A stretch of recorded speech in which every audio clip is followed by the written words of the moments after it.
Britain is seeking closer alignment with some EU standards in a bid to cut trade barriers and boost growth. The government says it's not reversing Brexit, but critics warn this could leave Britain following EU rules that it no longer writes. Stuart Smith filed this report for CNA from London. This month marks 10 years since the UK voted to leave the EU. Economists estimate Brexit has cost the British economy $200 to $300 billion in lost growth. Now the government believes closer cooperation with the EU in key industries could claw some of that back. One proposal focuses on plant and animal health. If the UK matches EU rules in this area, it could reduce costly inspections and paperwork for British food exporters.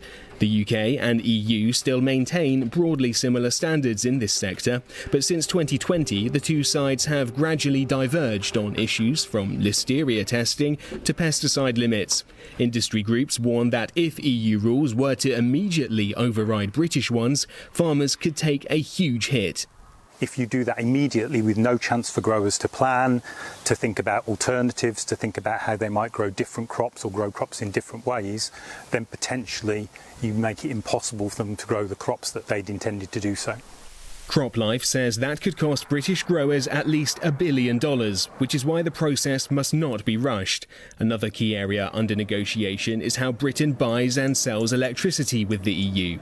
If the UK regains access to the EU's automated electricity market, electricity could flow in real time based on supply and demand, instead of relying on slower, cross-border trading systems set up after Brexit. Anything that can be done to harmonise the commercial or regulatory environments within the two markets and between the two markets will obviously help to remove non-physical barriers to trade and therefore reduce cost, and that will keep the prices down for everyone on both sides of the channel.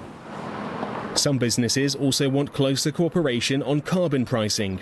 Linking Britain's carbon market with the EU's emissions trading scheme could lower carbon-related charges on exports to Europe, though British companies could also face a higher carbon price.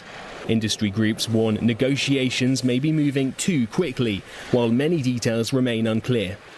The timeline for concluding negotiations on linking the two schemes is to have that concluded by this summer, the UK-EU summit. But at the same time, the EU is set to kick off a major review of their emissions trading scheme. And so we won't know what we're linking to for another 9 months. The government says closer cooperation would be in Britain's national interest, but the move has angered EU sceptic lawmakers, especially over the proposal's only non-trade component, rejoining the Erasmus student exchange scheme, which allows British students to study in Europe and European students to study here.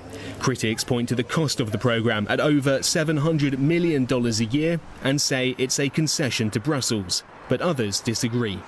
Erasmus Plus and the idea of EU students coming to study in UK universities has been proven to provide massive economic benefits, but also benefits to home students in the UK who, whilst they might not choose to study abroad, are able to experience a diverse range of different views. The government argues that the logic is simple: improve ties with its biggest trading partner to reduce the cost of trade and ultimately lower food and energy bills. The British government insists this isn't about reversing Brexit, but reducing the economic friction that followed it. Still, it reopens a question many thought had been settled. How much sovereignty is a country willing to give up for easier access to its biggest market? For CNA, I'm Stuart Smith in London.